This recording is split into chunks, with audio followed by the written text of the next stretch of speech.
বন্ধুরা, আজ 1 জুন। আজ থেকেই শুরু হচ্ছে পশ্চিমবাংলায় নতুন সরকারের নতুন প্রকল্পর অন্নপূর্ণা ভাণ্ডার।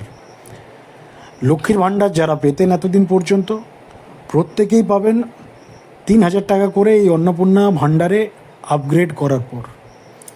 রাজ্য সরকার প্রথম ক্যাবিনেট হওয়ার পরেই আপনারা দেখেছেন সকলেই, রাজ্যের মন্ত্রী অগ্নিমিত্রা পাল তিনি মিডিয়ার কাছে পরিষ্কারভাবে বলেছিলেন, জানিয়েছিলেন যে যারা যারা লক্ষ্মীর ভাণ্ডার পান প্রত্যেকেই অটোমেটিক্যালি তাদের অ্যাকাউন্টে 3,000 টাকা করে ঢুকবে। এর পরের ঘটনাটা আপনাদের জানাবো, ভেতরে যেটা হয়েছে। দেখুন, একটা নতুন সরকার বসেই কুইকলি মিডিয়া ব্রিফ করা, একটা বিস্তারিত অ্যানালাইসিস না করা এবং নতুনদের একটা ভুল ত্রুটি, এটা স্বাভাবিক বিষয়, হতেই পারে, এই সরকারেরও হয়েছে। এত কুইকলি যে ডিসিশনগুলো নেওয়া হয়েছে, বেশ কিছু ডিসিশন দেখুন মানে একটু সাধারণ মানুষের বর্তমানে চোখে লাগছে। যেমন প্রথম সমালোচনা শুরু হয়েছে আপনার হকার উচ্ছেদ। পশ্চিমবাংলা এমনিতেই জানেন কোনো কাজকর্ম নেই, শিল্প নেই, চাকরি নেই, মানুষের কাজের অভাব রয়েছে। এমনিতেই বাংলার মানুষ ভিন রাজ্যে কাজের জন্য যাচ্ছে বা অন্যান্য রাজ্যে কাজ করে সংসার চলে পশ্চিমবাংলায়। তো এই রাজ্যে হকার ব্যবসাটা মোটামুটি একটা প্রতিষ্ঠিত ব্যবসা, এবং কি করবে, কোনো অপশন নেই বাংলার মানুষের। সাইড রেল লাইনের স্টেশনের ধারে, কোথাও পাড়ার মোড়ে, কোথাও আবার সরকারি জমিতে মানুষ ঝুপড়ি ঝাপড়া করে দোকানদানি শুরু করেছে। এটা সমস্ত জায়গার ফ্যাক্ট, সমস্ত সারা রাজ্য জুড়ে আপনারা যেখানেই যাবেন। শুধু যে ধর্মতলা চত্বর, শুধু নিউ মার্কেট, শুধু শিয়ালদা, শুধু হাওড়া স্টেশন, এমনটা নয়। জেলায় জেলায় আপনারা যদি যান, প্রত্যেক জায়গাতেই সরকারি জায়গাতে আপনারা হকার পাবেন। এবং এই হকার কারা? এই হকার বাংলার সাধারণ মানুষ, গরিব ফ্যামিলি। এবারে এই হকার উচ্ছেদ হয়েছে, আপনারা দেখেছেন। তাদেরকে নতুন সরকার আসার পর একটু সময় দেওয়া উচিত ছিল, যেটা বাংলার সাধারণ মানুষের বক্তব্য, আমরা বলছি না। একটু সময় দেওয়া উচিত ছিল, অন্তত 1 মাস 2 মাস তাদেরকে সময় দেওয়া উচিত ছিল। দেখুন, বাংলার আম পাবলিক সবাই চায় রাস্তা পরিষ্কার হোক, সরকারি যে জমি সেগুলো দখলমুক্ত হোক, এলাকা ঘিঞ্জির থেকে একটু চওড়া হোক, এগুলো সবাই চায়। কিন্তু যে মানুষগুলো ওই ব্যবসাটার উপরে ডিপেন্ডেন্ট, যাদের ফ্যামিলি, তাদেরকে একটু অন্তত সময় দেওয়া উচিত ছিল। 1 মাস 1.5 মাস 2 মাস একটা সময় দেওয়া উচিত ছিল। তারপরে আপনি বুলডোজার চালান, যা খুশি চালান, তারা যদি না উঠতো সেটা আলাদা বিষয়। সেই ডিসিশনটা যেমন কুইকলি একটু ভুল হয়েছে, পরে হয়তো দল অ্যানালাইসিস করেছে যে একটু সময় দেওয়া উচিত ছিল এদের, বা দিলে হয়তো ভালো হতো। বিরোধীরা রাস্তায় নামার সুযোগ পেয়ে গেছে এই বিষয়টাকে নিয়ে। আপনারা দেখছেন অলরেডি তৃণমূল কংগ্রেসের নেতামন্ত্রীরা রাস্তায় নামছে, এই নিয়ে বিভিন্ন মিডিয়া হাউসে চর্চাও চলছে। দ্বিতীয় নম্বর যে ভুলটা হয়েছে বিজেপি সরকারের, অন্নপূর্ণা ভাণ্ডারের যেদিন প্রথম ক্যাবিনেট হওয়ার পরে আপনারা দেখেছেন মিডিয়া ব্রিফ করে শুভেন্দু অধিকারী। তিনি সেদিন বর্ডারের যে জমি, সেই জমি ডিস্ট্রিবিউশনের ঘোষণা করেন।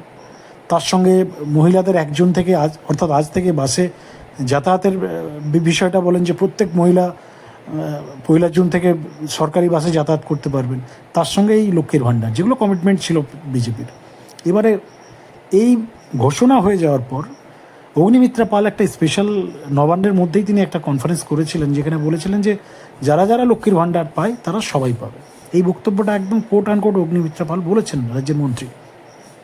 এবারে এই বিষয়টা হয়ে যাওয়ার পর যখন আপনার নেক্সট মানডে যখন আপনার ক্যাবিনেট বৈঠক হয়, তারপর আপনারা দেখেছেন এই যে আগাম ঘোষণাগুলো একটু তারা হয়তো বুঝতে পারে ভেতরে যে না, এখানে সমস্যা রয়েছে।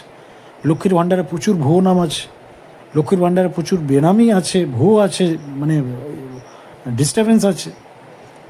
এবারে সেই ডিস্টার্বটাকে, সেই ভেজালটাকে, সেই বেনামিগুলোকে, সেই ভুয়ো যারা হোল্ডার রয়েছে, যারা পরিষেবা পাচ্ছেন বা লক্ষ্মীর ভাণ্ডার নিচ্ছেন, তাদেরকে আইডেন্টিফাই করার জন্য একটা স্ক্রুটনির প্রয়োজন রয়েছে, একটা ভেরিফিকেশনের দরকার রয়েছে।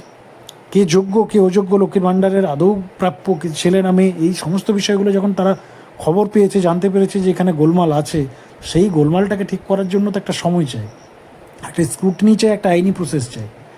এবার তারপরে আপনারা দেখেছেন সরকারের পক্ষ থেকে জানানো হয়েছে যে লক্ষ্মীর ভাণ্ডারের জন্য যারা লক্ষ্মীর ভাণ্ডার পেতেন সেম অ্যাকাউন্টে লক্ষ্মীর ভাণ্ডার পাবেন না, তার জন্য নতুন ফর্ম ফিল আপ করতে হবে। আমরা এর আগে সরকার যখন নতুন গঠন হয় তখনই আমরা একটা প্রতিবেদন করে বলেছিলাম আপনাদের যে দেখুন এই অন্নপূর্ণা ভাণ্ডারের আপগ্রেডেশনটা যারা লক্ষ্মীর ভাণ্ডার পাচ্ছেন অটোমেটিকলি হয়ে যাবে, এতটাও সহজ হয়তো আগামী দিনে হবে না। নতুন সরকার নিশ্চয়ই কিছু না কিছু মানে ফর্ম ফিল আপ আপনাদের করাবেই, কিছু না কিছু মানে ফর্মালিটিস করতেই হবে। আর দেখুন সেই গল্পটাই আজকে আমাদের মিলে গেল। আজকের ডেটে সরকার নতুন ফর্ম ফিল আপ করার কথা বলা হয়েছে সরকারের পক্ষ থেকে। অন্নপূর্ণা ভাণ্ডার, সেই ভাণ্ডারের 13 পাতার ফর্ম দেওয়া হয়েছে, যেখানে একাধিক বিষয়ে ডাটা নেওয়া হচ্ছে। আপনার পাকা বাড়ি, আপনার গাড়িতে 4 চাকা, আপনার হাজব্যান্ড কী করেন, ছেলে কী করেন, ইনকাম ট্যাক্স দেন কিনা, একাধিক বিষয় রয়েছে, একাধিক কোয়ারিজ রয়েছে। আর সেগুলো সব আপনাদেরকে জানাতে হবে। সেগুলো যদি না জানান তাহলে হয়তো পরে ভেরিফিকেশন হবে, সেগুলো যদি ভুল ত্রুটি পাওয়া যায় সেক্ষেত্রে আপনার নাম বাতিলও হতে পারে। তো এই সমস্ত স্ক্রুটনি করার পর যে তথ্য আমাদের কাছে বন্ধুরা এসছে, তাতে যা রিপোর্ট, সেই রিপোর্ট হচ্ছে যারা প্রকৃত প্রাপক, যারা প্রকৃত যোগ্য মহিলা, তারাই এই অন্নপূর্ণা ভাণ্ডার পাবেন। আদারওয়াইজ কারো স্বামী হয়তো ডাক্তার, কারো স্বামী হয়তো 50,000 60,000 টাকা স্যালারি পাচ্ছে, কেউ 1 লাখ টাকা আর্নিং, কারো হয়তো কোটি টাকার ব্যবসা রয়েছে, কেউ মাসে 1 লক্ষ 2 লক্ষ টাকা আর্নিং করে। মানে যেগুলো হাই প্রোফাইল ফ্যামিলি, তাদেরকে এই সরকারি ভর্তুকি বিজেপি সরকার দেবে না। এবং আশা করি বাংলার সাধারণ মানুষ এই বিষয়টাতে এখন হয়তো একটু তাদের খারাপ লাগছে বিষয়টা, কিন্তু বাস্তবে যদি ভেবে দেখেন তো মানে যথেষ্ট যুক্তিসম্মত, এটা যথেষ্ট যুক্তিসম্মত। কারণ একজন মহিলার হাজব্যান্ড যদি 80,000 90,000 1 লাখ 1.5 লাখ টাকা, ধরুন একজন প্রফেসর, একজন হাই স্কুলের টিচার, একজন প্রাইমারি স্কুলের শিক্ষক, একজন আপার প্রাইমারি স্কুলের শিক্ষক, একজন 50,000 টাকা স্যালারি পাচ্ছে মাসে, তার ওয়াইফ 3,000 টাকা ভর্তুকি রাজ্য সরকারের কোষাগার থেকে, কেন আপনারা আপনাদের টাকাটা দিতে যাবেন? রাজকোষাগারের টাকাটা তো বাংলা সাধারণ মানুষের টাকা, সরকারের টাকা নয়। এই টাকাটা রাজকোষাগারের যে রেভিনিউ, সেটা সমস্ত সাধারণ পাবলিকের, তাদের ট্যাক্সের টাকাই জমা হচ্ছে রাজকোষাগারে। সেই টাকাটা আপনি একজন প্রফেসরের ওয়াইফ যার 1 লক্ষ 1.5 লক্ষ টাকা মাইনে পাচ্ছে, তাকে 3,000 টাকা আপনারা কেন দিতে যাবেন? মমতা ব্যানার্জি নিজে এত বছর চুরি চাপাটি করে খেয়েছে, তো নিজে যেমন খেয়েছে কিছু ডিস্ট্রিবিউটও করেছে সাধারণ মানুষকে, কে প্রাপ্য কে যোগ্য, রাম শাম যদু মধু সবাইকে দিয়ে দিয়েছে। একজন সাধারণ গরিব ফ্যামিলির মেয়ে, যার হাজব্যান্ড হয়তো কোনো কাজ করে বা কোনো ছোটোখাটো ব্যবসা বা হয়তো চাষবাস করে, তাকেও যেমন 500 টাকা বা 1,000 টাকা দিয়েছে। একজন ডাক্তার প্রফেসর ইঞ্জিনিয়ারের ওয়াইফ যার স্যালারি হয়তো 1 লক্ষ 1.5 লক্ষ, তাকেও 1,500 টাকা দিয়েছে। তো এই যে মানে বিষয়গুলো, এইগুলো বিজেপি সরকার সঠিক জায়গায় ডিস্ট্রিবিউট করবে এবং যার ফলস্বরূপ এই অন্নপূর্ণা ভাণ্ডারের ফর্ম